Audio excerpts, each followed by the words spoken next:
Hello दोस्तों, अगर आपने अभी तक हमारे YouTube चैनल को सब्सक्राइब नहीं किया तो मैं आपको सजेस्ट करूंगा कि अभी इस रेड बटन पर क्लिक करके हमारे चैनल को सब्सक्राइब करें और पाइए रोजाना नई नई वीडियोस।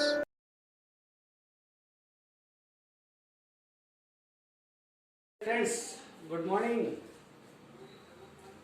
थोड़ा सा कोरोना का डर कम हुआ या नहीं? डरो मत, केवल समझो कोरोना से डरने से पार नहीं पड़ेगी।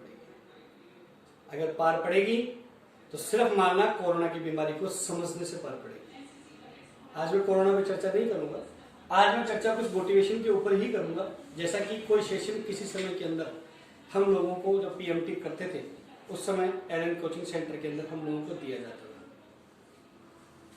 ऐसा मोटिवेशन आप लोगों को बूस्टअप किया जाए, उठाया जाए, आपके अंदर असीम शक्ति है कुछ करने की, उसको जगाया जाए। सालों से एक सवाल आता है कि हम पढ़ते हैं लेकिन हमें टाइम पर याद नहीं आता। एम आई राइट? मैं जहां तक हूं, मैं जहां तक सोचता हूं, आप लोग इस सवाल से सहमत होंगे। हम पढ़ते बहुत हैं, मेहनत बहुत करते हैं। आज का बच्चा मेहनत नहीं करता, मैं इसका आरोप नहीं लगाऊंगा, बहुत मेहनत करता है, शिक्षा के प्रति सब लोग सचेत हैं, लेकिन हमें टाइम पर याद नहीं आता। हमें एग्जामिनेशन में हम बैठे होते हैं तो उस समय उसका आंसर याद नहीं आता, लेकिन जैसे हम एग्जाम के बाहर निकलते हैं हम झट सब पकड़ होते, अरे यार आता था लेकिन भूल गया। क्यों हुआ ऐसा? ऐसा क्यों हुआ, इस पे विचार करेंगे तो हमारे ऑटोमेटिक प्रदर्शन में वैसे ही काफी अच्छी आ जाएगी। इसका एक कारण है, जानना चाहोगे? बताऊं? मुझे कहीं देख के ऐसा लगता है कि हम जो स्टडी करते हैं वो स्टडी सिस्टमेटिक नहीं होती। कभी हम किसी चैप्टर को पढ़ लेते हैं, कभी हम किसी चैप्टर में हाथ डाल लेते हैं। कोई चैप्टर में बहुत अच्छा लगता है तो हम ज्यादा पढ़ते हैं, कोई चैप्टर में कम लगता है तो हम उसको अवॉइड कर देते हैं। हम एक सिस्टमेटिक स्टडी की तरफ नहीं जाते। देखो, जब भी हमें कोई बड़ा काम करना होगा तो आप पक्का मानिए बड़े काम केवल प्लानिंग से, सिस्टम से ही सक्सेस हो सकते हैं।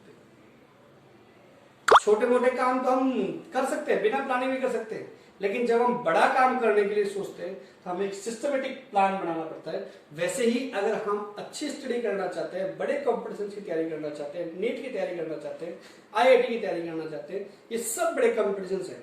इन सबको अगर हमें जीतना है, इस युद्ध को हमको जीतना है, तो हमें उसकी प्लानिंग करनी पड़ेगी, सिस्टमेटिक स्टडी करनी पड़ेगी। मैं बड़ा प्रेरित हूँ अपने जीवन के अंदर कि सन 97-98 के अंदर मैंने पीएमटी के अंदर एलएन में पढ़ा था मैंने, और वहां पर डॉक्टर केजी वैष्णव सर हुआ करते थे। ईमानदारी से बोलूं, मैं किसी को उलाना नहीं दे रहा, किसी की बुराई नहीं कर रहा, किसी का अनादर नहीं कर रहा, पर मुझे उनका जो पढ़ाने का तरीका लगा वो मुझे आज तक मेरे दिमाग में है और मैं उसका बहुत सम्मान करता हूँ। उनके जो नोट्स थे बायोलॉजी के, वो अकेले सर थे जो बॉटनी और जूलॉजी खुद पढ़ाया करते थे। और यहां तक कि आप उनको कभी भी किसी भी चैप्टर के लिए बोल दो, आप बोलोगे सर आज आपको कोशिका पढ़ानी है, तो बोलेंगे चलो क्लास के अंदर चौक लेके आ जाएंगे। और सबसे अच्छी बात ये थी कि वो जिस चैप्टर को जहां से चालू करेंगे वो वहीं पर खत्म करेंगे, वो वहीं पर खत्म करेंगे। जैसे कि अगर उनको किसी शब्द में आ रहा है शेर जंगल में रहता है, तो वो उसको गलती से भी ये नहीं बोलते कि शेर जंगल में रहते थे, रहते हैं, रहा करते हैं, रहता है मतलब रहता है। उनके नोट्स इतने सिस्टमेटिक हुआ करते थे कि उन नोट्स के अंदर कोई भी नई लाइन जोड़ने से पहले वो काफी विचार करा करते थे और उसको उपयुक्त जगह पे जाकर के ऐड करा करते थे। हटानी होती थी तो भी बड़े गौर से हटाया करते थे। सवाल हमेशा अपने नोट्स में से पूछा करते थे। उसके बाद भी हजारों लाखों सवालों ने डिजाइन कर दिए, नोट्स वही है, बस बशर्ते कंपटीशन एग्जाम्स के अंदर आपको घुमा घुमा के पूछा जाता है, चीज आपको वही पूछी जाती है। एक और चीज है, बच्चों में मैंने ये देखा है कि बच्चे पढ़ते बहुत ज्यादा है, बहुत ज्यादा पढ़ते हैं, बहुत अच्छी बात है, मेहनत करना चाहिए, बहुत पढ़ो, लेकिन एक चीज किसी बड़े आदमी ने कहा है कि पढ़ो कम, विचार ज्यादा करो। ऐसा क्यों? ऐसा क्यों, इस पे विचार करो। अगर हम क्यों, कैसे, कहां और क्या अच्छा हो सकता था, इन सवालों पे विचार करोगे तो आपकी पढ़ाई का जो लेवल है, प्रदर्शन का लेवल है, वो डेफिनेटली ऊंचा जाएगा, पक्का ऊंचा जाएगा। आप लिख के रख लीजिए इस चीज को। दूसरा, हम जो भी पढ़ते हैं वो हम लोगों के साथ में शेयर नहीं करते, बांटते नहीं। उसका प्रदर्शन नहीं करते। देखो पक्की बात मानो, अगर आज मैं वीडियो बना रहा हूँ और आपको बता रहा हूँ, तो आप सोचें कि मेरा मेंटल कितना प्रेशर होगा कि अब ये चीज़ कितने लोग देखेंगे, तो मेरा प्रदर्शन मैं ऑटोमेटिक बेस्ट से बेस्ट करने का प्रयास करूंगा। ठीक ऐसे ही मान लो अगर आपने कोशिका का चैप्टर पढ़ा और आपने विचार कर लिया कि मैं इसको साथी को पढ़ाऊंगा, तो आप पक्का मानिए उससे पहले आप उसको 100 बार ढंग से विचार करोगे और उसके बाद ही उसको पेश करोगे। इससे बढ़िया क्या तरीका हो सकता है खुद के टैलेंट को निखारने का। और फिर अपने साथी से पूछो इसमें क्या कमी रही।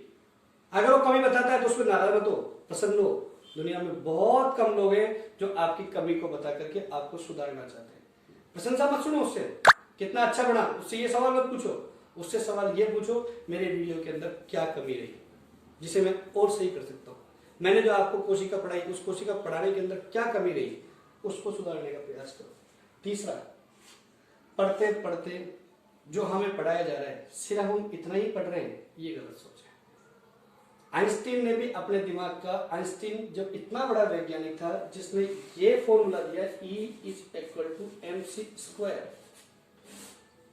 जो अब तक का सबसे बड़ा फॉर्मूला माना जाता है, जिसके ऊपर ये सभी इलेक्ट्रॉनिक्स वगैरह सब चल रही है, वो तक आदमी कहता है कि मैंने मेरे दिमाग का केवल 1% उपयोग किया है। तो सोचिए अगर उन्होंने, आइंस्टीन ने अपने दिमाग का अगर 1% उपयोग किया, तो हम विचार करके देखें कि हमने हमारे 100% दिए हुए, भगवान के दिए हुए दिमाग को अब तक कितना % उपयोग किया। उपयोग के लिए इसलिए बोल रहा हूं क्योंकि जब हम नवाचार करेंगे, हम नए एक्सपेरिमेंट्स करेंगे, हम नई चीज सोचेंगे, तो उससे हमारे विचार खुल करके सामने आते हैं। और जब चीज कोई खुल करके सामने आती है, थोड़ा बहुत शानदार परफॉर्मेंस लेके आती है, बहुत शानदार। अब वैज्ञानिक लोगों को वैज्ञानिक क्यों बोलते हैं? क्योंकि पढ़ी हुई चीज के ऊपर तो केवल उसको आधार बनाते हैं, उसके बाद हमेशा नए से नए प्रयास करने का प्रयास होता है। अभी कोरोना है तो कोरोना का वैक्सीन डेवलप किया जा रहा है, तो क्या कोरोना का वैक्सीन पहले था? किसी ने पढ़ाया था? नहीं पढ़ाया ना। वो वैज्ञानिक क्या कर रहे हैं? नवाचार तो कर रहे हैं। तो क्यों ना ऐसे नवाचार पढ़ते पढ़ते हम भी हमारी पढ़ाई के अंदर करें। फिर देखो आपकी पढ़ाई क्या निखर के सामने आती है, क्या प्रतिभाएं सामने आती है। नई समाज अगर ताली बजाए तो नाम बदलना हमारा। नवाचार करो। धन्यवाद।